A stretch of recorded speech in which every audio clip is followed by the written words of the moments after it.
गुरुर्देवो महेश्वरा गुरु साक्षात् परब्रह्मा तस्मै श्री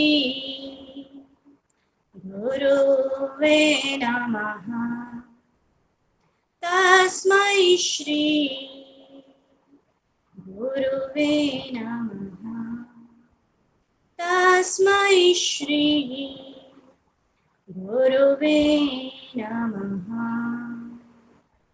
ओम शांति शांति शांति। मेरे साथ प्रतिज्ञा दोहराएंगे। मैं प्रतिज्ञा करती हूँ आजीवन यम नियम का पालन करूंगी। मैं प्रतिज्ञा करती हूँ फर्स्ट टाइम में JRF और नेट क्लियर करूंगी। विश्व में योग का पताका फहराऊंगी। मेरी संकल्प शक्ति सुदृढ़ है, पवित्र है, अबाध्य है। ओम ओम ओम। मैं अपनी संकल्प शक्ति से सब कुछ कर सकती हूँ। ओम ओम ओम। मेरे पास अजय मनोबल है। ओम ओम। चलिए आज का हम स्टार्ट करते हैं। मेरी आवाज तो सही आ रही है ना? जी मैम। ठीक है। और अगर किसी को कुछ भी पूछना है वो लिख के रख लेंगे, क्योंकि मैं मैसेज वगैरह नहीं देख पाऊंगी, तो आप लिख लीजिएगा और फिर बाद में पूछ लीजिएगा। ठीक है, मैं स्क्रीन शेयर कर रही हूँ।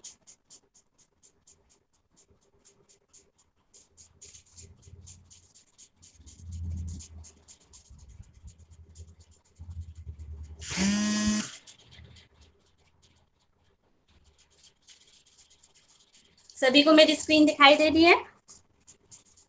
Yes ma'am. ठीक है। चलिए आज हम हठ योग के ग्रंथ का थोड़ा सा परिचय देखेंगे, डिफरेंट देखेंगे, उनका कंपैरेटिव स्टडी करेंगे आज हम। और हमारे जो सिलेबस में दिए गए हैं 8 हमारे हठ योग ग्रंथ दिए गए हैं। उनमें से सबसे पहले हठ प्रदीपिका, हठ रत्नावली, गोरख संहिता, शिव संहिता, घरेन्द्र संहिता, योग बीज, वशिष्ठ संहिता और शिव सिद्धांत पंथी, ये 8 हठ योग के ग्रंथ दिए गए हैं। अब हम इनमें अध्यायों की बात कर लेते हैं। इसमें अध्याय हठ योग प्रदीपिका में वैसे तो 5 अध्याय दिए गए हैं, मगर जो मेन हम करते हैं वह 4 अध्यायों का वर्णन इसमें मिलता है। और नेक्स्ट हठ रत्नावली, इसमें भी 4 अध्याय हैं। गोरख संहिता, इसमें 2 अध्याय हैं। शिव संहिता, इसमें 5 अध्याय हैं। घरेन्द्र संहिता, इसमें 7 अध्याय हैं। और वशिष्ठ संहिता में 8 अध्याय हैं। और सिद्ध सिद्धांत पद्धति में 6 अध्याय हैं। और जो श्वेताश्वर उपनिषद में भी हमें 6 अध्यायों का वर्णन मिलता है। योग बीज में कोई भी अध्याय नहीं है। नेक्स्ट हम बात करते हैं अध्यायों का नाम। सब जगह अध्याय नहीं बोला गया है इसमें, जैसे हठ प्रतीका में अध्याय का उपदेश कहा गया है, हठ रत्नावली में भी उपदेश कहा गया है, गोरख संहिता में शतक बोला गया है और शिव संहिता में से पटल बोला गया है अध्यायों को, और घरेन्द्र संहिता में प्रकरण बोला गया है, वशिष्ठ संहिता में अध्याय को अध्यायी बोला गया और सिद्धांत पद्धति में भी उपदेश बोला गया है। हमारे 3 ऐसे टेक्स्ट हैं जिसमें उपदेश अध्याय को उपदेश बोला गया है। एक तो हठ प्रदीपिका है, हठ रत्नावली है और सिद्धांत पद्धति है। नेक्स्ट हम इनमें श्लोकों की हम अगर बात कर लेते हैं तो इसमें हठ प्रतीका में 382 श्लोक हैं। इसमें से ये श्लोकों की संख्या है, इनको आप देख लेंगे। हठ रत्नावली में 440, गोरख संहिता में 201 श्लोक हैं, शिव संहिता में 642 श्लोक है। इसमें अलग अलग श्लोकों का हमें कहीं पे बहुत ज्यादा कम वर्णन मिलता है, अलग अलग बुक्स में अलग अलग दिया गया है। घरेन्द्र संहिता में 352 श्लोक हैं, योग बीज में 182 हैं, वशिष्ठ संहिता में 535 और से सिद्धांत पद्धति में 553 श्लोक हैं। नेक्स्ट हम इनमें योग की बात कर लेते हैं। तो सबसे पहले हठ प्रदीपिका में चतुरंग योग की बात की गई है, जिसमें आसन, प्राणायाम, मुद्रा और नासानुसंधान योग का वर्णन मिलता है। नेक्स्ट हमारा हठ रत्नावली में हमें अष्टांग योग, महायोग, मंत्र लय, राजहट योग, ये महायोग 2 योगों का वर्णन मिलता है। नेक्स्ट हमारा गोरख संहिता में षडांग योग का वर्णन किया गया है, जिसमें आसन से लेकर समाधि तक होता है। नेक्स्ट है शिव संहिता में हमें 4 प्रकार के योग बताए गए हैं, मंत्र, हठ, लय और राज। नेक्स्ट हमारा आता है घरेन्द्र संहिता में सप्तांग योग का वर्णन मिलता है। षटकर्म, आसन, मुद्रा, प्रत्याहार, प्राणायाम, ध्यान, समाधि, ये 7 प्रकार के यहाँ पे योग बताए गए हैं। फिर योग बीज, योग बीज में भी महायोग की चर्चा है, मंत्र, लय, हठ, राज, और यहाँ पर ज्ञान और कर्म योग की भी चर्चा की गई है। नेक्स्ट हमारा आता है वशिष्ठ संहिता। वशिष्ठ संहिता में भी अष्टांग योग का वर्णन है और सिद्धांत पद्धति में भी अष्टांग योग का वर्णन है। नेक्स्ट हम बात करेंगे यम और नियम की। जो हठ रत्नावली है, सॉरी हठ योग प्रतिपिका है, इसमें यम और नियम की बात की गई है, मगर इनमें श्रेष्ठ बताए गए हैं। बहुत सारे मतलब कि 10 हमें नहीं बताए गए, इसमें बताया कि यमों में मिताहार श्रेष्ठ है और नियम में अहिंसा श्रेष्ठ है। नेक्स्ट जो हमारा है हठ रत्नावली, इसमें यम नियम की जगह 14 कायिक नियम और 14 मानस नियम दिए गए हैं। नेक्स्ट हम बात करेंगे शिव संहिता की। शिव संहिता में एक जगह पे ये नियम दिए गए हैं, जैसे धृति, क्षमा, तप, शौच, बुद्धि, लज्जा और गुरु सेवा, ये नियम बताए गए हैं। नेक्स्ट हमारा आ जाता है वशिष्ठ संहिता। वशिष्ठ संहिता में हमें 10 यम और नियम बताए गए हैं और यही यम नियम हमारे त्रिशिको ब्राह्मण उपनिषद में भी बताए गए हैं। नेक्स्ट हमारा सिद्धांत पद्धति, जिसमें यम, यहाँ पे मैंने यम ही लिखा है, नियम आगे जो मैंने अष्टांग योग वगैरह बनाए हैं उसमें दिया गया है। यहाँ पे स्पेस इतना ही था तो इसलिए मैंने यहीं पे इतना ही लिखा है। जैसे यम में उपशम, सर्व इंद्रिय जय, आहार, निद्रा, शीत, वात और आपत्ति, यहाँ पे यम बताया गया है। नेक्स्ट हम आसन की बात करेंगे तो हठ योग प्रदीपिका में 15 आसनों का वर्णन है, हठ रत्नावली में 84 आसनों का वर्णन है और गोरख संहिता में 2 आसनों का वर्णन, सिद्धासन और पद्मासन, और यही 2 आसनों का वर्णन हमें योग चूड़ामणि में भी मिलता है। नेक्स्ट जो शिव संहिता है, इसमें 4 आसनों का वर्णन है, सिद्धासन, पद्मासन, उग्रासन और स्वस्तिकासन। उग्रासन को यहाँ पर पश्चिमोत्तानासन कहा गया है और यहाँ पे पवनाभ्यास मतलब जो कि वायु का जो प्राणायाम से भी श्रेष्ठ यहाँ पे सिद्धासन को बताया गया है। नेक्स्ट हमारा आता है घरेन संहिता। घरेन संहिता में 32 आसनों का वर्णन है। योग बीज में 1 आसन का वर्णन है जिसे वज्रासन कहा गया है। वज्रासन को यहाँ पे सिद्धासन भी कहा गया है और ये भी एक ही आसन का वर्णन हमें नाद बिंदु उपनिषद में भी मिलता है। नेक्स्ट हमारा आता है वशिष्ठ संहिता। वशिष्ठ संहिता में भी 10 आसनों का वर्णन है। नेक्स्ट है सिद्धांत पद्धति। सिद्धांत पद्धति में 3 आसनों का वर्णन है, स्वस्तिकासन, पद्मासन और सिद्धासन। नेक्स्ट हम बात करते हैं षट कर्म की।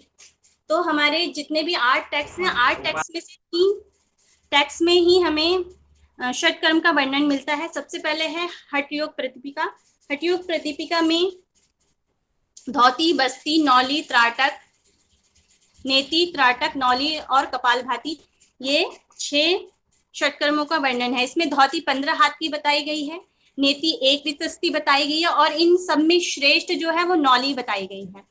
नेक्स्ट हमारा आता है हठ रत्नावली। हठ रत्नावली में चक्री, नौली, धौती, नेति, बस्ती, गजकर्णी, त्राटक और मस्तक भांति, ये 8 प्रकार के हमारे 8 प्रकार के हठ रत्नावली में षटकर्म बताए गए हैं। इसमें से जो श्रेष्ठ हमारे षटकर्म है उसमें नौली है। कुछ कह रहा है कोई? हमारे नौली, इन सब में जो श्रेष्ठ है वो नौली है, मगर जो श्रीनिवासा द्वारा इसमें बताया गया है वह इसमें चक्री श्रेष्ठ है। वैसे सब षटकर्मों में से नौली श्रेष्ठ है मगर निवासा द्वारा चक्री श्रेष्ठ बताया गया है। इसमें धौती 20 हाथ की बताई गई है, बस्ती कर्म 2 प्रकार के बताया गया है और नेति 6 विशस्ती बताया है, जबकि हठ रत्नावली में केवल 1 विशस्ती बताया गया है और नौली भी यहाँ पे 2 प्रकार की बताई गई है। नेक्स्ट हम आते हैं घरेन संहिता।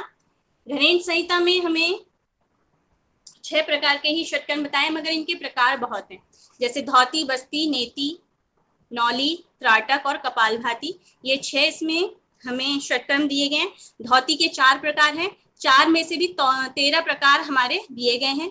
बस्ती 2 प्रकार की है, नेति 1 प्रकार की है और जो हमारी नौली है वो भी 1 प्रकार की, त्राटक 1 प्रकार का है, कपालभाति 3 प्रकार की दी है।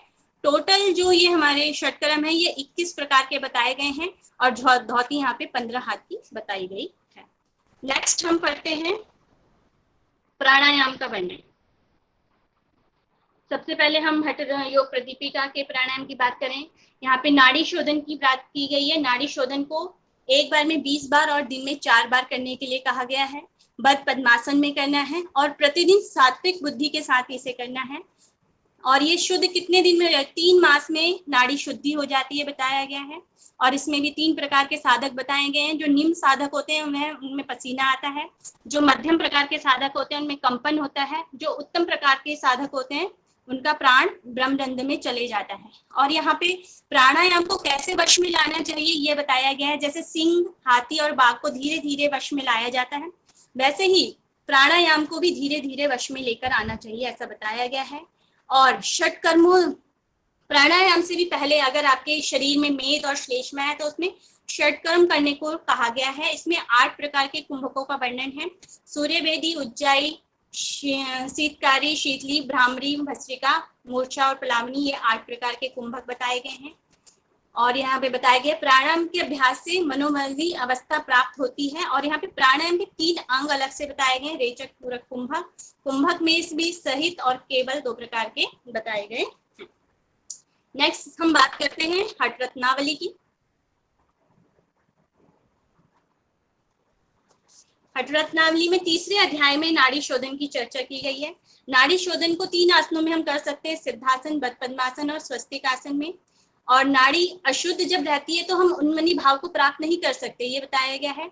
और नाड़ी शुद्धि का जो अभ्यास है वो ब्रह्मा और 33 देवता भी इसका अभ्यास करते हैं, ये बताया गया है। 3 महीने में नाड़ी शुद्धि हो जाती है, ऐसा बताया गया है। और एक टाइम में 20 बार और दिन में 4 बार बराबर हो गया 80 बार एक दिन में हमको प्राणायाम करना चाहिए, ऐसा बताया गया है। इसमें भी 3 प्रकार के साधक बताए गए, प्रथम, मध्यम, उत्तम। प्रथम में क्या होता है, ताप और पसीना होता है, मध्यम में कंपन होता है, उत्तम में प्राण ऊपर की ओर उठता है, ऐसा बताया गया है। यहाँ पे भी वही बताया गया कि सिंह, हाथी और बाघ की तरह इसको धीरे धीरे वश में लाना चाहिए प्राण को।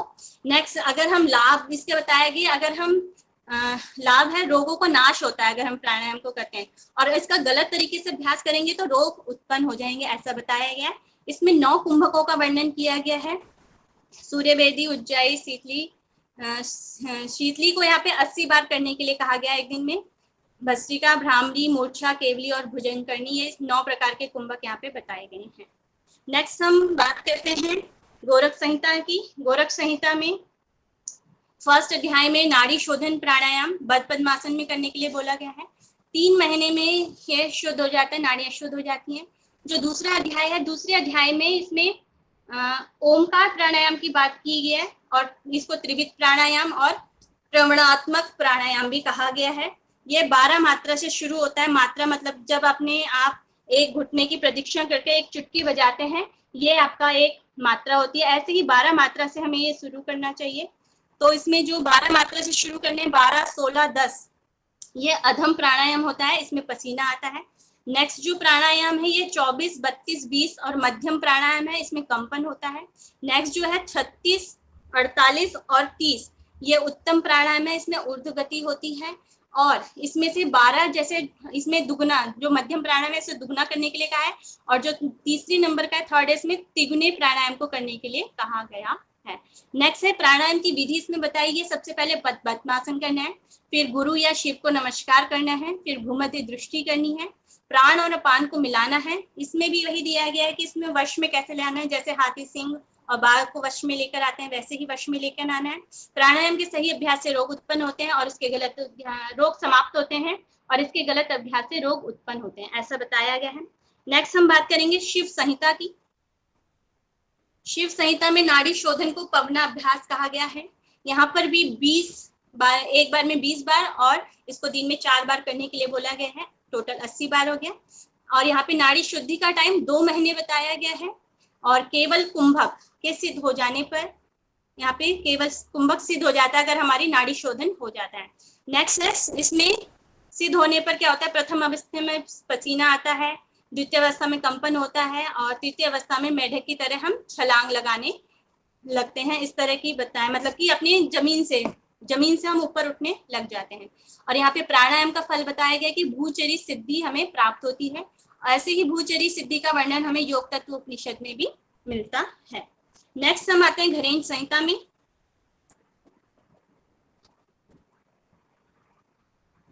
घरेंद्र संहिता में प्राणायाम से पूर्व 4 चीजें बताई गई हैं। एक तो बताया गया स्थान, दूसरा है समय, तीसरा है मिताहार और चौथा है नाड़ी शोधन। प्राणायाम से पूर्व हमें ये 4 चीजें करनी होती है और योगाभ्यास का आरंभ इसमें बताया गया है। बसंत और शरद में हमें योगाभ्यास का आरंभ करना चाहिए।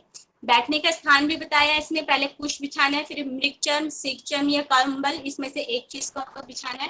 फिर 3rd नंबर पे पूर्व या उत्तर की ओर मुख आपने करना है। यहाँ पे नाड़ी शोधन के 2 प्रकार बताए गए, एक समनु और एक निर्मनु।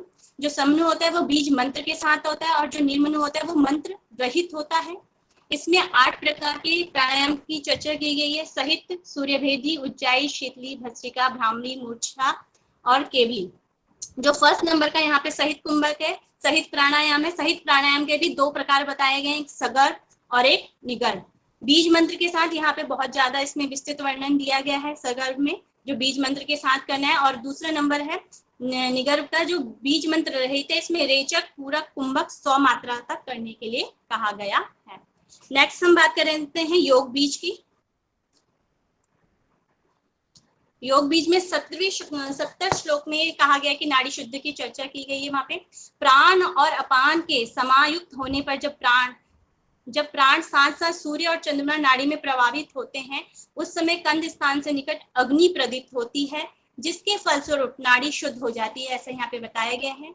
नाड़ी शोधन के पश्चात क्या होता है, आप एक तो कुंडली जागरण हो जाता है और 3 ग्रंथियों का भेदन हो जाता है, इसका हम फल भी कह सकते हैं। और 93 श्लोक में इसकी चर्चा की गई है। 2 कुंभक बताए गए वहां पे, एक केवल कुंभक और एक सहित कुंभक। सहित कुंभक के भी 4 प्रकार बताएंगे, सूर्यभेदी, उज्जाई, शीतली और भस्त्रिका बताए गए हैं। और ऐसा ही वर्णन हमें योग कुंडली उपनिषद में भी मिलता है। सहित कुंभक में और तीनों बंदों के साथ अगर हम इसे कर लेते हैं तो हमें केवल कुंभक सिद्धि प्राप्त हो जाती है, केवल कुंभक की, ऐसा बताया गया है। नेक्स्ट आता है हमारा वशिष्ठ संहिता। वशिष्ठ संहिता में 2 जगह, दूसरे अध्याय और तीसरे अध्याय में 2 जगह वर्णन मिलता है। दूसरे अध्याय में नाड़ी शुद्धि का वर्णन मिलता है, जो कि हमें पद्मासन में करना है। इसमें जब हम पूरक करेंगे, पूरक करते समय ईड़ा 12 मात्रा में, वम बीज मंत्र होगा और भूमध्य में देखना है और चंद्र का ध्यान करना है। और जब हम इसमें कुंभक नहीं बताया गया है, फिर डायरेक्ट हमें रेचक करने के लिए बोला गया है, पिंगला से रेचक करना है। और मात्रा भी नहीं बताई गई, रम बीज मंत्र के साथ करना है। अग्नि मंडल पर ध्यान और अग्नि पर ध्यान करना है। दिन में 3 बार करना है, प्रातः, दोपहर और साय को करना है। दिन में 36 बार करना है। और इसमें 2 समय बताए गए, शुद्ध कब हो जाता है, 3 से 4 वर्ष में या 3 से 4 महीने में। 2 प्रकार के यहाँ पे समय दिए गए हैं। अब हम तीसरे अध्याय में जो प्राणायाम है उसकी बात कर लेते हैं। तीसरे अध्याय में ओमकार प्राणायाम की चर्चा की गई है, जिसमें अ, उ और म, जब हम अ का उच्चारण करते हैं तो उस वक्त पूरक, जब पूरक करते हैं तो उसमें 16 मात्रा, लाल कलर होना चाहिए, वाहन हंस है, गायत्री देवी है, दंड जो अस्त्र है वह दंड है, और आयु यहाँ पे 16 वर्ष के समान को बताया गया है। जब हम ऊ का कुंभक जब हम करते हैं ऊ, और फिर 64 मात्रा बताइए, शुक्ल है, गरुड़ है, लक्ष्मी देवी है, यहाँ पे अस्त्र जो है चक्र है, और 30 वर्ष के युवक के समान यहाँ पे आयु को बताया गया है। और नेक्स्ट है हमारा मकार रेचक, इसमें मौ का ध्यान है, 32 मात्रा है, शुक्लांडी वर्ण है और वाहन वृषभ है, सावित्री देवी है, अस्त्र शूल है और 50 वर्ष की आयु में बताया गया है। यहाँ पे प्रतिदिन इसको 16 बार करने के लिए कहा गया है। इसमें भी कनिष्ठ, यहाँ पे प्रथम की जगह कनिष्ठ दिया गया है। कनिष्ठ में पसीना आता है, मध्यम में कंपन होता है और उत्तम में ऊर्ध्व गति होती है। नेक्स्ट हमारा आता है सिद्ध सिद्धांत पद्धति।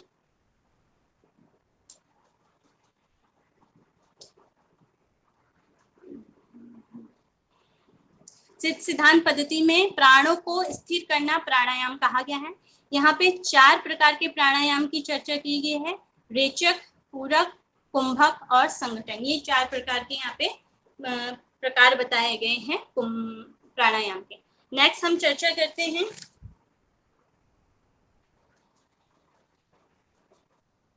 ये ईसवी वगैरह मैं भूल गई थी पहले लिखना, तो मैंने 2nd पेज में ऐड किया है। जो हठ योग प्रदीपिका है ये 14 से 16 शताब्दी दिया गया है। हठ रत्नावली में 17वीं शताब्दी है, गोरख संहिता 10वीं शताब्दी में, घनेर संहिता 17वीं शताब्दी में, योग भी 14वीं शताब्दी में, वशिष्ठ संहिता 1150 ईस्वी और सिद्ध सिद्धांत पद्धति 11 से 10 शताब्दी तक दिया गया है। इसके रचयिता हैं हठ योग प्रदीपिका स्वात्माराम जी हैं, हठ रत्नावली के श्रीनिवास है, गोरख संहिता के गोरक्षनाथ, सिद्ध संहिता के भगवान शिव, घनेर मुनि के घनेर संहिता के घनेर मुनि, योग बीज के गोरक्षनाथ, वशिष्ठ संहिता के महर्षि वशिष्ठ और सिद्ध सिद्धांत पद्धति के गोरक्षनाथ। इसमें हमें संवाद मिलता है, हमारे 3 टेक्स्ट में संवाद मिलता है। घरेन संहिता में घरेन और चंड कपाली का संवाद मिलता है। योग बीज में शिव और पार्वती का हमें संवाद मिलता है। और जो वशिष्ठ संहिता है इसमें वशिष्ठ और शक्ति का हमें अनुवाद मिलता है। शक्ति यहाँ पे, वशिष्ठ यहाँ पे पिता है और शक्ति उनके पुत्र हैं, यहाँ पे बताया गया। नेक्स्ट अब हम करते हैं, जैसे प्राणायाम है, प्राणायाम के बाद हमारी नाड़ी शुद्धि होने के बाद तो हमारे शरीर में क्या क्या परिवर्तन आते हैं वो बताया गया है, नाड़ी शुद्धि के लक्षण है। तो सबसे पहले हठ योग प्रदीपिका में क्या होता है, शरीर पतला हो जाता है, शरीर क्रांतिमय हो जाता है, कुंभक रोकने की क्षमता आ जाती है, जठराग्नि प्रदीप्त होती है, नाद का अनुभव होता है, अयोग्यता का लाभ होता है। यही हमारे हठ रत्नावली में भी दिए गए हैं। गोरख संहिता में नाड़ी शुद्धि के बाद अलग अलग वाद्य यंत्रों की ध्वनि सुनाई देती है, इसमें बताया गया है। नेक्स्ट शिव संहिता है। शिव संहिता में सुडौल काया हो जाती है, सुगंध वासा हो जाती है, सुंदर क्रांति, स्वर सधा हुआ हो जाता है, आरंभ अवस्था का परिचय हो जाता है इसमें, और सब योगों में निष्पत्ति हो जाती है। नेक्स्ट हमारा आता है घरेण संहिता। घरेण संहिता में खेचत्व की सिद्धि हो जाती है, रोगों का नाश होता है, शक्ति का जागरण हो जाता है, उन्मनी अवस्था आ जाती है, आनंद और सुख प्राप्त हो जाता है, सुखी हो जाता है। और योग बीज में बताया गया अगर हमारा कुंडली जागरण हो जाता है तो ब्रह्मा विष्णु रुद्र ये तीनों ग्रंथियों का भेदन हो जाता है। नेक्स्ट हम वशिष्ठ संहिता में शरीर में हल्कापन आ जाता है, शरीर में क्रांति आती है, जठराग्नि प्रदीप्त हो जाती है और नाद की अभिव्यक्ति होती है। नेक्स्ट हम बात करेंगे मुद्राओं की। तो हमारा हठ योग प्रदीपिका में 10 मुद्राओं का वर्णन किया गया है। महामुद्रा, महाबंध, महावेद, खेचरी, उद्यान बंद, मूलबंद, जालंधर बंद, विपरीत करनी, वज्रौली, शक्ति चालनी, ये 10 मुद्राओं का यहाँ पे वर्णन है। ऐसे ही हठ योग हठ रत्नावली में भी 10 मुद्राओं का वर्णन मिलता है। मतलब यहाँ पे खेचरी, यहाँ पे हठ प्रदीपिका में खेचरी 4th नंबर पे, जबकि यहाँ पर खेचरी 10th नंबर पे आती है। इसमें महाबंध, महावेद, उद्यानबंद, मूलबंद, जालंधर, विपरीत करनी, वज्रौली, शक्ति चालनी, खेचरी मुद्रा, ये 10 प्रकार के मुद्राओं का वर्णन है। नेक्स्ट है गोरख संहिता। गोरख संहिता में हमें 5 और 2 7 मुद्राओं का टोटल वर्णन मिलता है। महामुद्रा, नवो मुद्रा, उद्यानबंद, मूलबंद, जालंधर, ये जो हमारा फर्स्ट अध्याय है उसमें यहाँ पे वर्णन है। सेकंड अध्याय में विपरीत करनी और काकी मुद्रा का वर्णन हमें मिलता है। नेक्स्ट है हमारा शिव संहिता। शिव संहिता में 10 और प्लस उसमें एक और मुद्रा, मतलब कि 11 टोटल मुद्रा बताई गई है, मगर मेन जो हमारी मुद्रा है वो 10 बताई गई है। महामुद्रा, महाबंध, महावेद, खेचरी, जालंधर बंद, मूलबंद, विपरीत करनी, उद्यानबंद, वज्रौली और शक्ति चालनी। और जो एक इसमें मुद्रा है योनि मुद्रा, इसको यहाँ पे सर्वश्रेष्ठ मुद्रा बताया गया है। नेक्स्ट आता है हमारा घरेण संहिता। घरेण संहिता में 10 मुद्राएं, 4 बंद और 5 धारणाएं बताएंगे, टोटल 25 मुद्राओं का वर्णन है। नेक्स्ट है हमारा योग बीज। योग बीज में 3 प्रकार के बंद बताए गए हैं, मूल बंद, उद्यान बंद और जालंधर बंद। ये मुद्राओं का वर्णन हो गया है। नेक्स्ट हमारा है प्रत्याहार। तो हमारा हठ प्रदीपिका और हठ रत्नावली में तो नहीं है, गोरख संहिता में प्रत्याहार का वर्णन हमें मिलता है। यहाँ पे इंद्रियों को अपने विषय से हटा लेना, चंद्र सूर्य को ग्रसता है, जो अमृत धारा हमारे व्योम मंडल से जो अमृत धारा बहती है उसका यहाँ पे वर्णन किया गया, उसे हटाकर स्वयं अमृत धारा को ग्रस लेना, यहाँ पे प्रत्याहार बताया गया है। इसका फल बताया गया, प्रत्याहार का फल क्या है, मानसिक विकार हट जाते हैं, ऐसा बताया गया है। नेक्स्ट है यहाँ पे घरेण संहिता। घरेण संहिता में 6 प्रकार के प्रत्याहार, काम, चंचलता, पुरस्कार, तिरस्कार, सुनने में सुखद और सुनने में अरुचिकर, ये प्रत्याहार का वर्णन है। इसको दूर, इनका नाश कैसे हो सकता है ये बताया गया है। प्रत्याहार से कामादि शत्रु का, काम, क्रोध, लोभ, मोह, मत, मात्सर्य का नाश हो जाता है, ऐसा बताया गया है। नेक्स्ट है हमारा वशिष्ठ संहिता। वशिष्ठ संहिता में भी 4 प्रकार से प्रत्याहार बताया गया है। इंद्रियों को बलपूर्वक पीछे लौटाना प्रत्याहार है, सभी आत्माओं को समान देखना ये प्रत्याहार है, आत्मा का अनुष्ठान करना ये प्रत्याहार है, और 18 मर्म स्थानों पर वायु को स्थिर करना प्रत्याहार है। नेक्स्ट हमारा स्थिर सिद्धांत पद्धति। इसमें आत्माओं के घोड़ों को विषय से लौटा लेना, उनके विषयों को मिटा देना, उत्पन्न हो रहे विकारों की भी निवृत्ति होना, ये सभी प्रत्याहार के लक्षण बताए गए हैं। नेक्स्ट हम वर्णन करेंगे पंच धारणा, जो धारणाएं होती हैं धारणाओं का वर्णन करेंगे। हठ प्रदीपिका हठ रत्नावली में तो नहीं है। नेक्स्ट हमारा गोरख संहिता में 5 प्रकार की हमें धारणाएं बताई गई हैं, पृथ्वी, जल, अग्नि, वायु और आकाश। पृथ्वी पे लम, जल पर वम, अग्नि पर रम, वायु पर यम और आकाश में हम बीज मंत्र के उच्चारण दिए गए हैं। ऐसे यहाँ पे कलर बताए गए हैं, हरतर, शुभ्रवर्ण, लाल, ग्रे और जल के समान ये कलर बताए गए हैं। और यहाँ पे इनके ब्रह्मा, विष्णु, रुद्र, ईश्वर, सदाशिव, ये 5 प्रकार के देवता बताए गए। नेक्स्ट हमारा शिव संहिता। शिव संहिता में तीसरे पटल में इसकी चर्चा की गई है और 6 स्थान बताए गए यहाँ पर और 5 घटी इसका हमने 5 घटी तक इसका धारणा करनी है। लिंग पर करनी है, लिंग पर मूलाधार जिसे बोला गया है, गुदा पर करनी है, नाभि, हृदय, कंठ और भूमध्य पे करनी है। नाभि मणिपुर चक्र हो गया, हृदय नाद हो गया, कंठ विशुद्धि और भूमध्य आज्ञा चक्र हो गया। नेक्स्ट हमारे है गणेश संहिता। गणेश संहिता में भी हमारी मुद्राओं के साथ 5 धारणाएं मिलती हैं, पृथ्वी, आम्भसी, आग्नेयी, वायवी और आकाशी। इसमें भी लम, वम, रम, यम, हम, ये 5 बीज मंत्र हैं। इसमें प्रिस्ले गसनी का यहाँ पे कलर हो गया, पीला, श्वेत, लाल, ग्रे और नीला कलर, ये 5 कलर हो गए। और इसमें पृथ्वी जो धारणा है इसमें 4 कोण बताए गए हैं, आभासी में 6 कोण बताए गए हैं और आग्नेय में त्रिभुज की आकृति बताई गई है और 5 घटी तक इनका धारणा करनी है। नेक्स्ट हमारा आता है वशिष्ठ संहिता में हमें 5 धारणाओं का वर्णन मिलता है। फिर इसमें जो हमारा स्थान है वो अलग दिया गया है, पृथ्वी, जल, तेजस, वायु, आकाश यहाँ पे दिए गए। पृथ्वी का पांव से लेकर जानु तक ये पृथ्वी धारणा यहाँ पे करनी है। जल जानु से लेकर मूलाधार तक, मतलब घुटने से लेकर मूलाधार तक करनी है। तेजस मूलाधार से हृदय तक तेजस अग्नि की धारणा है। और वायु हृदय से लेकर भूमध्य तक और आकाश में भूमध्य से लेकर ब्रह्मरंध्र तक, ये 5 धारणाएं बताई गई हैं। और नेक्स्ट हमारा आ जाता है सिर सिद्धांत पद्धति।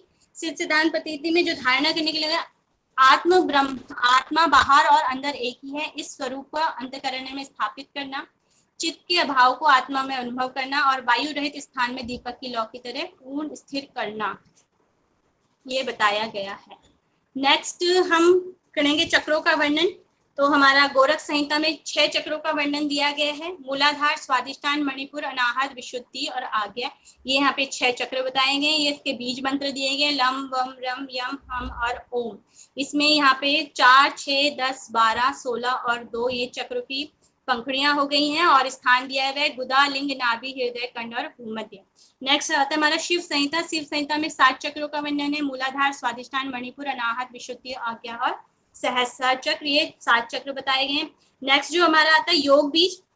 योग बीज में हमें बहुत सारे चक्रों का वर्णन तो नहीं मिलता, मगर नाभि स्थान जो है मणिपुर चक्र से सहस्रार चक्र के मध्य 21 मणियों का यहाँ पे वर्णन मिले हैं। 21 मणियों के सदृश यहाँ पे ग्रंथियां हैं। सुषुम्ना उन सबके मध्य होती हुई सहस्रार चक्र तक पहुंचती है, ऐसा यहाँ पे बताया गया है। नेक्स्ट आता है हमारा वशिष्ठ संहिता। वशिष्ठ संहिता में भी हमारे एक ही चक्र का वर्णन है, वह है नाभि। कंध के मध्य भाग में नाभि कहते हैं, नाभि से 12 दल वाले चक्र का प्रादुर्भाव होता है, उसके कारण ही देह की स्थिति होती है, ऐसा यहाँ पे बताया गया है। नेक्स्ट आता है हमारा सिर सिद्धांत पद्धति। सिर सिद्धांत पद्धति में 9 चक्रों का वर्णन है, ब्रह्मचक्र, स्वादिष्ठान, नाभि, अनाहत, कंठ, तालु, भूचक्र, निर्वाण और आकार। और यही 9 चक्रों का वर्णन हमें योगराज उपनिषद में भी मिलता है। नेक्स्ट हमारा आता है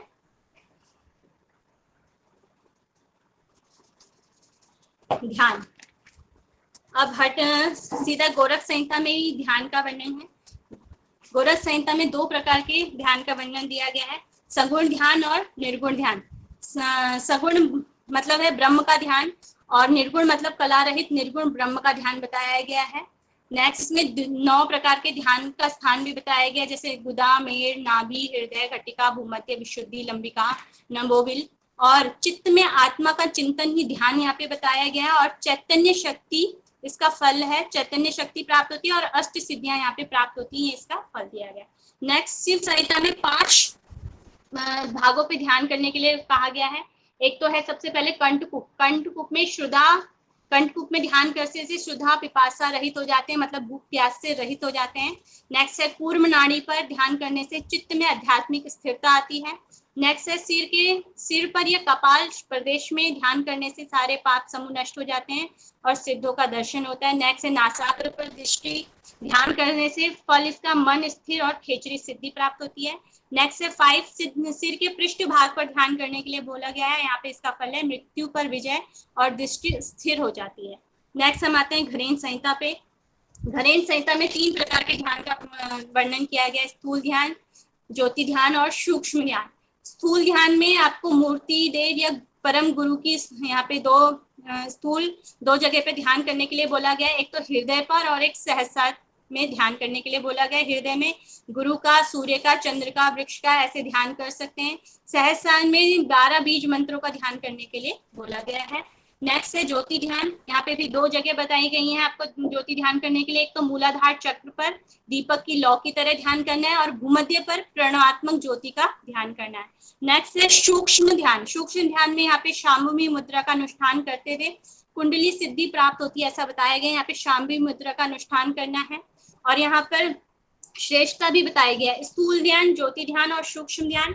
सबसे पहले स्थूल ध्यान है। स्थूल ध्यान से श्रेष्ठ 100 गुना ज्योति ध्यान है और ज्योति गुना से 1 लाख गुना सूक्ष्म ध्यान यहाँ पे बताया गया है। नेक्स्ट हमारा आता है वशिष्ठ संहिता। वशिष्ठ संहिता में भी 2 प्रकार के वैसे ध्यान बताए गए हैं, एक सगुण और निर्गुण। मगर सगुण यहाँ पे 5 प्रकार के और निर्गुण में 1 प्रकार का बताया। टोटल वैसे 6 हैं। तो यहाँ पे 2 ऑप्शन आपके आ सकते हैं, या तो 2 प्रकार आ सकते हैं या 6 प्रकार आ सकते हैं, इसका हमें ध्यान रखना है। इसमें जो सगुण में 5 प्रकार दिए गए हैं, उसमें हृदय में विष्णु का ध्यान करना है। नेक्स्ट है हृदय में वैश्वानर आत्म तत्व का ध्यान करना है। थर्ड है भूमध्य पे अव्यक्त आत्मा का ध्यान करना है। फोर्थ है हृदय कमल पर परावित पुरुष का ध्यान करना है। नेक्स्ट है सूर्य मंडल पर स्वर्ण रूप पुरुष हरि का ध्यान करना है।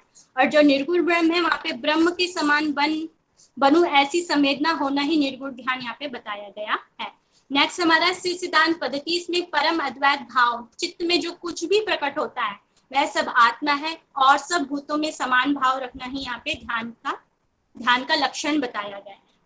नेक्स्ट हम बात करते हैं समाधि की।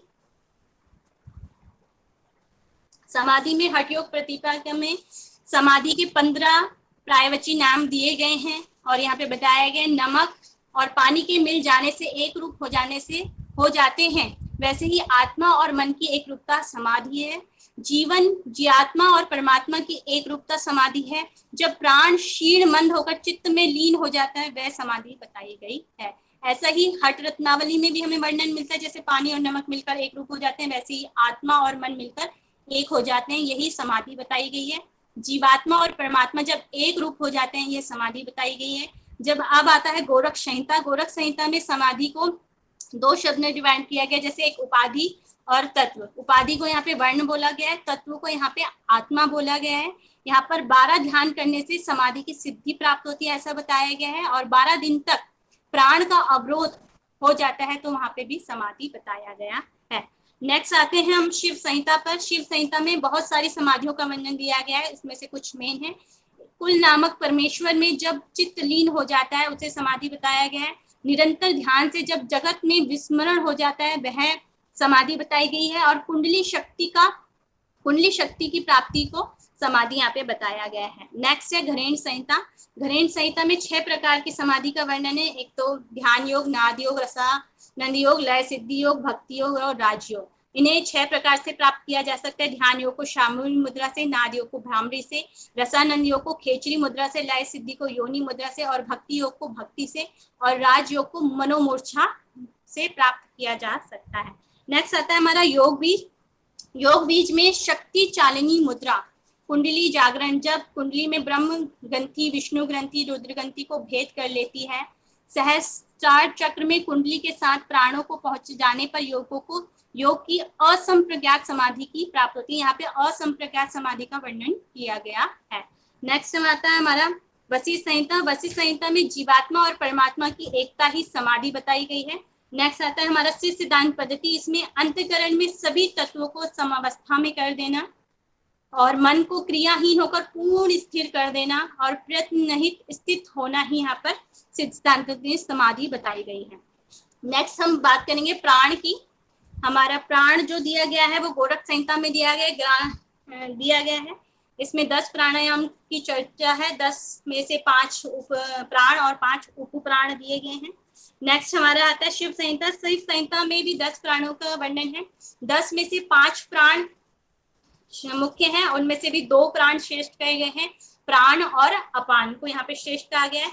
नेक्स्ट हमारा आता है घरेण संहिता। घरेण संहिता में भी 10 प्राणों का वर्णन है, जो सूर्य भेदी प्राणायाम के यहाँ पे दिए गए हैं। प्राण, अपान, समान, व्यान, उदान, ये शरीर के भीतर अवस्थित बताए गए हैं। और नेक्स्ट है नाग, कूर्म, कृकल, देवदत्त और धनंजय, ये मानव शरीर के बाहर अवस्थित है, ऐसा यहाँ पे बताया गया है।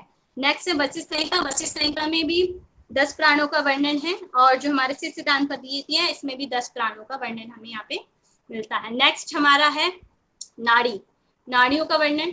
हठ योग प्रदीपिका में सुषुम्ना के 7 नाम यहाँ पे बताए गए हैं।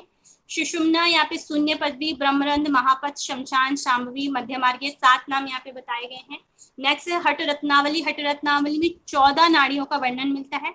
14 में से भी 3 श्रेष्ठ हैं, जो हमारी ईड़ा, पिंगला और सुषुम्ना है, और उनमें से एक श्रेष्ठ है, वह है सुषुम्ना। नेक्स्ट हमारा आता है गोरख संहिता। गोरख संहिता में भी 10 नाड़ियों का हमें वर्णन मिलता है। इसमें से 3 ईड़ा, पिंगला और सुषुम्ना के बारे में बताया गया। ईड़ा चंद्रमा है, पिंगला सूर्य है, और सुषुम्ना अग्नि बताई गई है। नेक्स्ट आता है हमारा शिव संहिता। शिव संहिता में 3 लाख नाड़ियों का वर्णन किया गया है, जबकि और ग्रंथों में 72,000 नाड़ियों का ही वर्णन किया गया है। इसमें से भी 14 यहाँ पे नाड़ियों का वर्णन है। 3.5 लाख नाड़ियों में से उसमें से 3 मेन बताई गई, ईड़ा, पिंगला, सुषुम्ना, और उसमें से भी एक बताई गई है, वह सुषुम्ना। सुषुम्ना को यहाँ पे योग वल्लभा कहा गया है। नेक्स्ट इसमें एक और नाड़ी का ऐड किया गया है, जिसे हम चित्रा नाड़ी कहते हैं। चित्रा नाड़ी को केवल वल्लभा कहा गया है, और यहाँ पे इसको उपाधि स्वरूपा कहा गया है, चित्रा नाड़ी को। नेक्स्ट हम आते हैं योग बीज में। योग बीज में सुषुम्ना नाड़ी है। सुषुम्ना नाड़ी को यहाँ पे 2 नाम दिए गए हैं, एक ब्रह्म नाड़ी और दूसरा है विश्व धारिणी।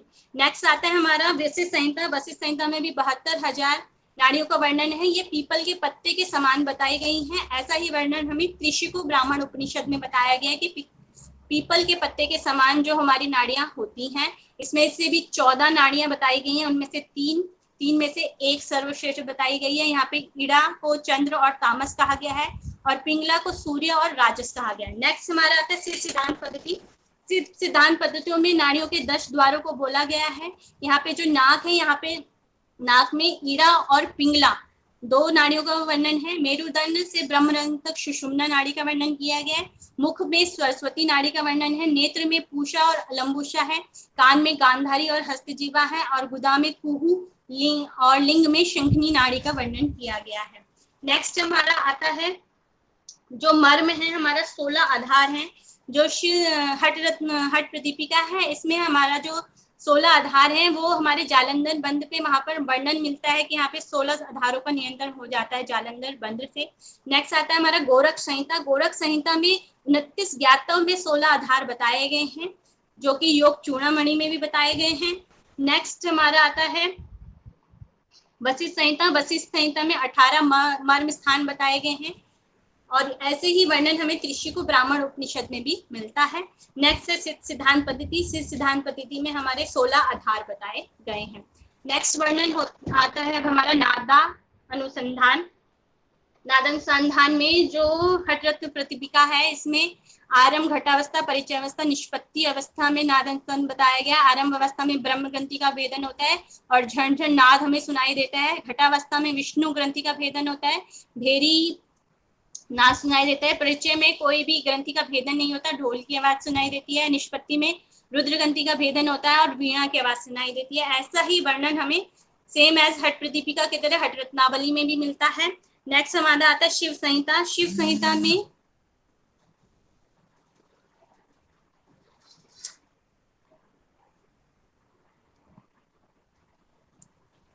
षडमुखी मुद्रा की स्थिति, शिव संहिता में बताया गया षडगरी मुद्रा की स्थिति में नाद उत्पन्न होता है, और इसमें प्रथम अवस्था में वेणु, वीणा, प्रथम अभ्यास में वेणु और वीणा की आवाज सुनाई देती है। दूसरे में घंटानाद और मेघ गर्जना लय की उत्पत्ति होती है।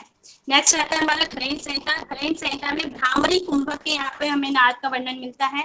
ये अर्धरात्रि के पश्चात जब हम दोनों कानों को बंद करके पूरक रेचक करना, दाएं कान से नाना प्रकार की ध्वनियां सुनाई देंगी, इसमें बताया गया है। सबसे पहले झिंगुर के सदृश में आवाज सुनाई देगी। झिंगुर, बंशी, मेघ, झरझर, भ्रमरी, घंटा, कास्यपत और तुरी, भेरी, मृदंग, दुदुम्बी, विविध प्रकार की ध्वनियां यहाँ पे सुनाई देती है नाद में। नेक्स्ट है षडमुखी मुद्रा। नेक्स्ट हमारा वशिष्ठ संहिता में इसका वर्णन मिलता है। वशिष्ठ संहिता में षडमुखी मुद्रा की स्थिति में स्फटिक मणि के समान स्वच्छ नाद का आविर्भाव होता है।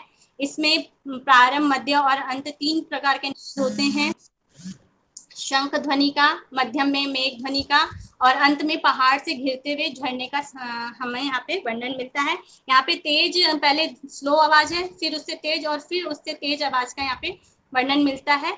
और जगह इसका अलग से दूसरा वर्णन होता है। पहले हमें तेज आवाज सुनाई देती है, उसके बाद फिर उससे कम और फिर उससे कम, मगर वशिष्ठ संहिता में यहाँ पे दूसरी तरीके से दिया गया है। नेक्स्ट हम करते हैं, ज्यादा फास्ट हो रहा है क्या?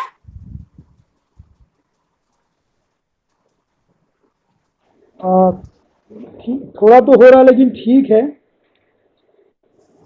चलेगा दीदी, चलेगा, चल ठीक है। जाएगा। नेक्स्ट हम हठ योग प्रदीपिका, इसमें कुंडली का जो वर्णन दिया गया है, यहाँ पे 3.5 कुंडली फेरे बताई गई है। स्थान यहाँ पे बताया गया है, कंध के ऊपरी भाग पर बताया गया है कुंडली का स्थान। और कुंडली के यहाँ पे 3 नाम बताए गए हैं, एक तो बालरंडा, तपस्वनी और फणावती, ये 3 नाम बताए गए हैं। शक्ति चालनी के यहाँ पे 7 नाम बताए गए कुंडली के, कुटिलांगनी, कुंडली, भुजंगी, शक्ति, ईश्वरी, कुंडली, अरुंधति।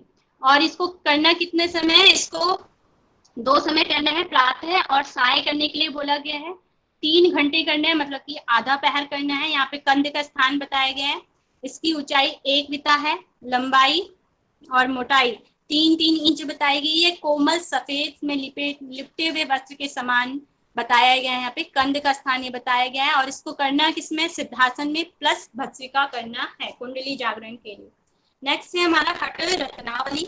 हठ रत्नावली में वस्त्र बताया गया 12 अंगुल, 6 अंगुल उसकी चौड़ाई बताई गई है। अभ्यास का समय 2 मुहूर्त और 96 मिनट बताया गया है।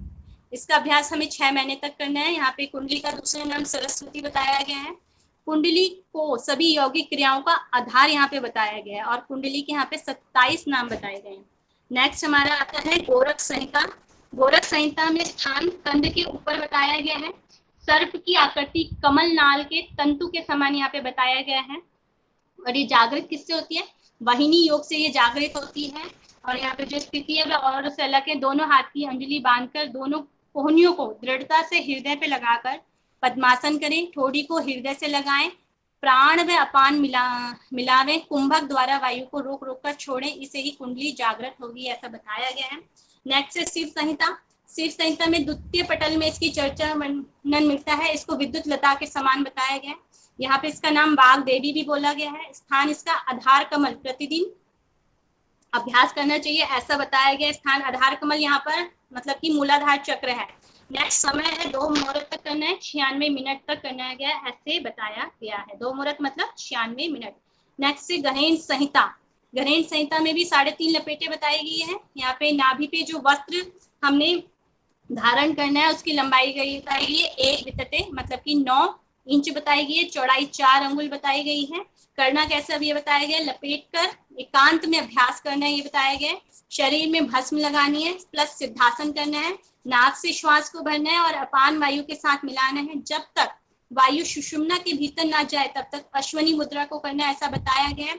निश्वसन मतलब बिना सांस के कुंभक प्राणायाम से कुंडली शक्ति जागृत होगी और वह ऊर्ध्वगामी सहस्त्रार दल कमल में परमात्मा के साथ एकाकार हो जाएगा, ऐसा यहाँ पे बताया गया है। नेक्स्ट है हमारा योग बीज।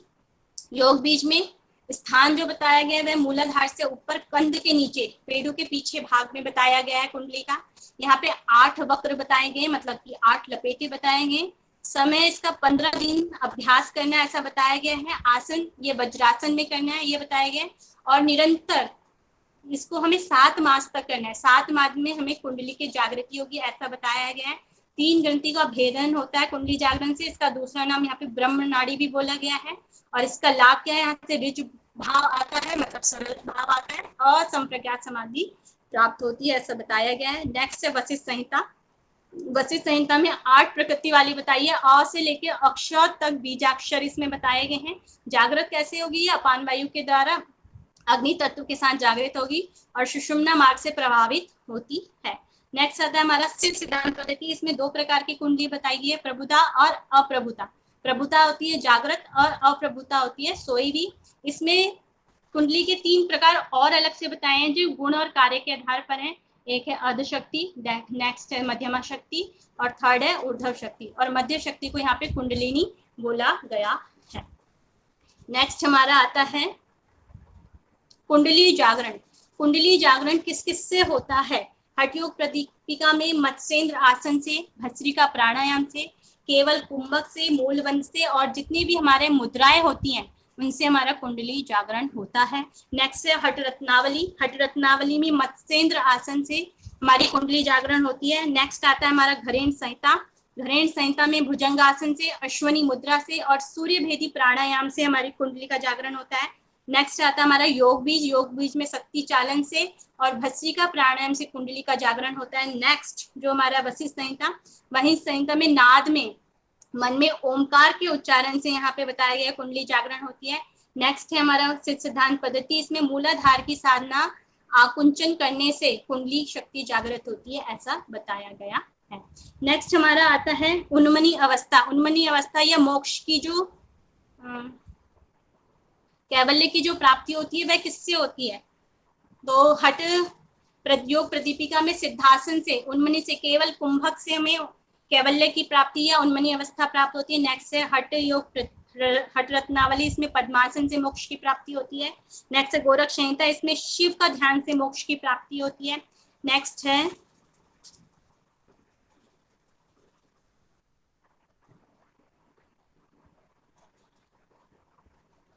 हमारा घरेण संहिता। घरेण संहिता में सिद्धासन से मोक्ष की प्राप्ति होती है। नेक्स्ट है हमारा योग बीज। योग बीज से केवल कुंभक से कैवल्य प्राप्त होते हैं, केवल कुंभक से। और नेक्स्ट है वशिष्ठ संहिता। वशिष्ठ संहिता में ओमकार प्राणायाम से परम गति की प्राप्ति होती है और उत्तम प्रत्याहार से ब्रह्म की प्राप्ति यहाँ पे बताई गई है। नेक्स्ट है सिद्ध सिद्धांत पद्धति। सिद्ध सिद्धांत पद्धति में निर्वाण चक्र से मोक्ष की प्राप्ति होती है। नेक्स्ट है बलित और पलित रोग। बलित यहाँ पे मतलब होता है झुर्रियां और पलित मतलब होता है बाल का पकना। तो हठयोग प्रदीपिका में महावेद से और विपरीत करनी मुद्रा से बलित पलित रोग नहीं होता है। हट रत्नावली में विपरीत करनी मुद्रा से बलित पलित रोग नहीं होता, और घरेण संहिता में बताया गया है मांडुकी मुद्रा से बलित पलित रोग नहीं होता है। नेक्स्ट है हमारा विष को दूर करता है। विष को कौन कौन सी मुद्राएं या आसन दूर करते हैं? तो मयूरासन, महामुद्रा, शीतली और खेचरी प्राणायाम, ये है हमारे हठयोग प्रदीपिका के। नेक्स्ट है हट रत्नावली में शीतली प्राणायाम, महामुद्रा और मयूरासन। नेक्स्ट आ जाता है हमारा वशिष्ठ संहिता। वशिष्ठ संहिता में कूर्मासन। कूर्मासन से विश्व का हरण होता है, ऐसा बताया गया है। ये एक ही ऐसा टेक्स्ट है जिससे इसमें बताया गया है, नहीं तो ज्यादातर मयूर आसन से ही हमें बताया जाता है कि विश्व का नाश होता है। नेक्स्ट है दिव्य दृष्टि। हठ योग प्रदीपिका में नेति और अमरोली से दिव्य दृष्टि मिलती है। हट रत्नावली में नेति से हमें दिव्य दृष्टि प्राप्त होती है। नेक्स्ट घरेण संहिता में कपाल रंध्र धौती से, नेति से और त्राटक से हमें दिव्य दृष्टि मिलती है। नेक्स्ट अब आता है हमारे बाधक और साधक तत्व। तो बाधक साधक तत्व केवल हमें दो ही टेक्स्ट में मिलते हैं, एक तो साधक तत्व हठयोग प्रदीपिका में और हट रत्नावली में। जो साधक तत्व में 6 बताए गए, उत्साह, साहस, धैर्य, तत्वज्ञान, निश्चात, जंग सह, परित्याग। मगर जो हट रत्नावली है इसमें 12 प्रकार के हमें साधक तत्व बताए गए, उत्साह, निश्चय, धैर्य, तत्वज्ञान, बिंदु स्थिरता, मिताहार, जनसंग निद्रा त्याग, श्वास पे नियंत्रण, आसन स्थिरता, आलस्य त्याग, आचार्य व गुरु की कृपा, ये बताए गए हैं। नेक्स्ट है बाधक तत्व। बाधक तत्व में 6 प्रकार के बाधक तत्व दोनों में ही बताए गए हैं, अत्याहार, प्रयास, प्रज्वल, नियमाग्रह, जनसंज्ञा और लौल्य। नेक्स्ट हम बात करते हैं मिताहार की। जो हट प्रतीका में मिताहार बताया गया है, स्निग्ध, मधुर और मधुर भोजन भगवान को अर्पित कर अपने पूर्ण आहार का चतुर्थांश कम खाया जाए, 1/4 कम खाया जाए, ऐसा बताया गया है। नेक्स्ट है हट रत्नावली। इसमें पेट के 1/4 भाग को खाली छोड़ना चाहिए, शिव को अर्पित भोजन करना चाहिए, ऐसा बताया गया है। नेक्स्ट है घरेण संहिता। घरेण संहिता में हमें बताया गया है शुद्ध, समुद्र, स्निग्ध, सुरस भोजन के प्रति पूर्वक आधा पेट करना है। इसमें आधा पेट आपका अन्न होना चाहिए, आधा उसके भी 1/4 भाग जल होना चाहिए और 1/4 भाग वायु होना चाहिए, ऐसा बताया गया है। नेक्स्ट है वशिष्ठ संहिता। वशिष्ठ संहिता में जो मिताहार के बारे में बताया गया है, सन्यासियों के लिए 8 ग्रास बताया गया है। वानप्रस्थों के लिए 16 ग्रास बताया गया है, गृहस्थों के लिए 32 ग्रास बताया गया है, ब्रह्मचारियों के लिए आवश्यकता अनुसार बताया गया है, अन्य लोगों के लिए पूर्ण आहार से कम खाना है ऐसा बताया गया। नेक्स्ट हम बात करते हैं पथ्य और अपत्य की, जिसमें से हर बार क्वेश्चन आता ही आता है पथ्य और अपत्य में से। तो ये हमारे 62वें श्लोक में बताया गया फर्स्ट अध्याय के, इसमें से गोधूम शाली यव सुपाच्यन घी खांड नवनीत मिश्री मधु सूट परवल फल 5 प्रकार के शाक मूंग और वर्षा का जल ये हमें लेने चाहिए, ये बताया गया है। हट प्रदीपिका की तरह सेम है हट रत्नावली में। गोरख संहिता में दूध लेने के लिए बोला गया है। शिव संहिता में घी दूध मिष्टान तांबुल चूना रहित लेना है मतलब कि पान और कर्पूर लेने के लिए बोला गया है। नेक्स्ट है घरेण संहिता। घरेण संहिता में चावल जौ गेहूं मूंग उड़द चना परवल कटहल कपोल करेला कुंदरू अरबी ककड़ी केला गुल्लर चौलाई कच्चा केला पक्का केला केले का दंड और ये भी है कुछ मूली बैगन औषधि और 5 शाक लेने के लिए बोला गया है। नेक्स्ट हम बात करते हैं अपत्य की। अपत्य में हठ योग प्रदीपिका में कटु अम्ल तीक्ष्ण नमकीन उष्ण हरित शाक सौवीर तेल तिल सरसों मध मछली जादी मांस दही छाछ कुलत पोल पिनाक हींग और लहसुन और फिर से किया हुआ भोजन रूखा नमक खटाई और शाक भोजन को मना किया गया, नहीं लेना है। और हट रत्नावली में सेम है हट प्रदीपिका की तरह। नेक्स्ट है हमारा गोरख संहिता। गोरख संहिता में लवण और अमल को नहीं लेना ये बोला गया है। नेक्स्ट है शिव संहिता। शिव संहिता में अमल रूखा तीक्ष्ण नमक सरसों कटु ये नहीं लेना है। प्रातः स्नान में तेल मर्दन स्पय अहिंसा विद्वेप अहंकार आर्जव उपवास असत्य मोह और प्राणी पीड़ा ये भी मना किया गया है यहाँ पे। नेक्स्ट आता है आपका घरेण संहिता। घरेण संहिता में कड़वा अम्ल लवण तिक्त भुना हुआ दही तक्र शाकदंड सुरसा ताल पनस कुलत मसूर पांडुर कुमड़ा शाक तुम्बी कोल कपित कंटबिल्प प्लाश कदम और भी बहुत सारी चीजें यहाँ पे बताई गई हैं, इनको आप पढ़ लीजिएगा। ये सारे घरेण संहिता के भी दिए हुए हैं।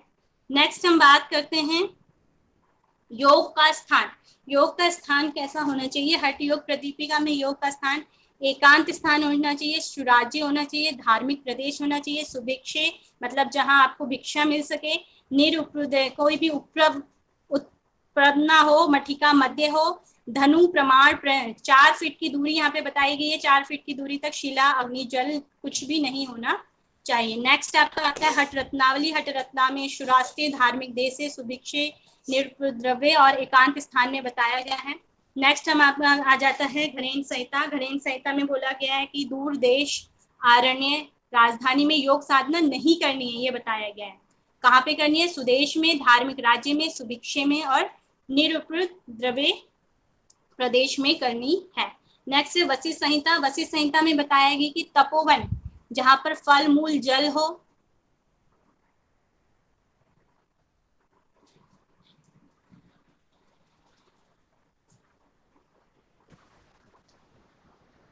फल मूल जल हो, मनोरम पवित्र स्थान नदी किनारे देवालय हो, सुंदर सुरक्षित मठ बना हो, त्रिकाल स्थान करके स्थिर चित्त हो जाएं, मंत्रों का न्यास करें, विधि करें, भस्म लगाएं, कोमल आसन पे कुश मृग चर्म बिछाकर फल मूल जल से गणपति पूजन करने के लिए बोला गया है।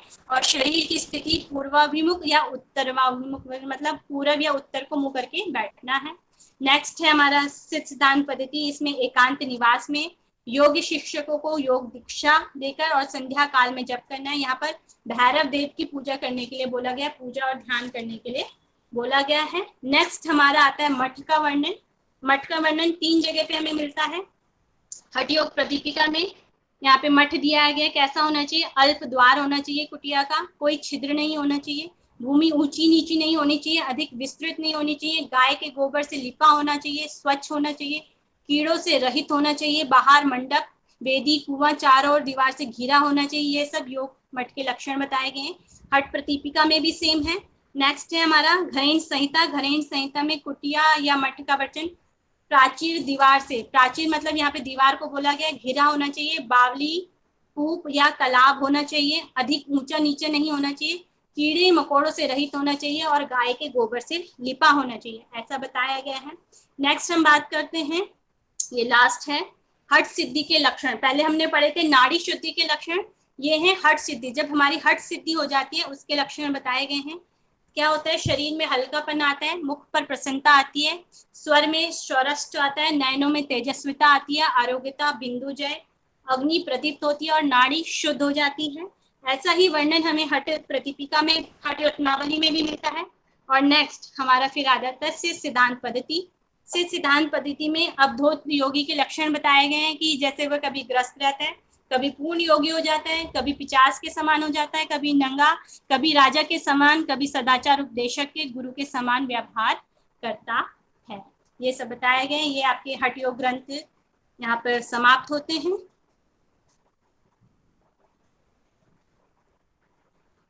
रिकॉर्डिंग रोक दो मैडम।